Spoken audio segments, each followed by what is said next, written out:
আদানিদের থেকে সুবিধা পেয়েছেন সেবির চেয়ারপারসন মাধবী পুরী বুচ।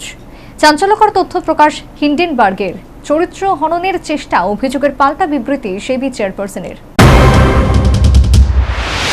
আদানিদের থেকে সুবিধা পেয়েছেন সেবির চেয়ারপারসন মাধবী পুরী বুচ।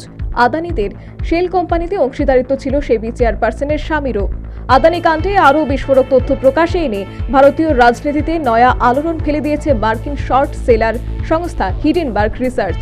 যদিও হিডেনবার্গের আনা যাবতীয় অভিযোগ অস্বীকার করেছেন সেবির চেয়ারম্যান মাধবী এবং তাঁর স্বামী ধাভাল বুচ।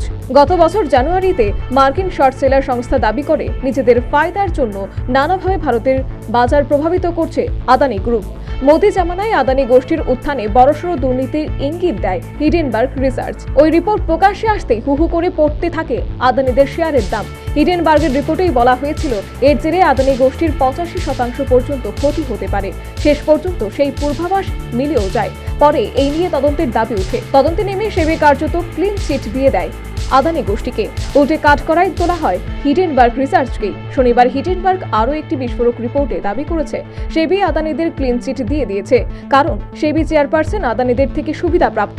আদানি শিল্প গোষ্ঠীর বিদেশে সরানো টাকায় অংশীদারিত্ব ছিল শেয়ার বাজার নিয়ন্ত্রক সংস্থার প্রধানের। হিডেনবার্গের রিপোর্টে দাবি করা হয়েছে যে গৌতম আদানির ভাই বিনোদ আদানির বিদেশে থাকা সংস্থায় অংশীদারিত্ব রয়েছে সেবি প্রধান এবং তাঁর স্বামীর। রবিবারই তড়িঘড়ি হিডেনবার্গের এই রিপোর্ট খারিজ করেছেন সেবির প্রধান মাধবী পুরী বুচ এবং তাঁর স্বামী ধাভাল বুচের তরফে বিবৃতি দিয়ে দাবি করা হয়েছে তাদের বিরুদ্ধে যে অভিযোগ আনা হয়েছে তার কোনো ভিত্তি নেই। এটা আসলে তাদের চরিত্র হননের চেষ্টা। সেবি প্রধান কার্যত চ্যালেঞ্জে সুরে জানিয়েছেন তাদের পরিবারের যাবতীয় যা আর্থিক লেনদেনের তথ্য সবটাই প্রকাশ্যে আনতে তাদের আপত্তি নেই। পূর্ণাঙ্গ স্বচ্ছতার স্বার্থে খুব শীঘ্রই তারা একটি বিস্তারিত বিবৃতি প্রকাশ করবেন বলে জানিয়েছেন সেবির প্রধান এবং তাঁর স্বামী। Bureau report, news vanguard.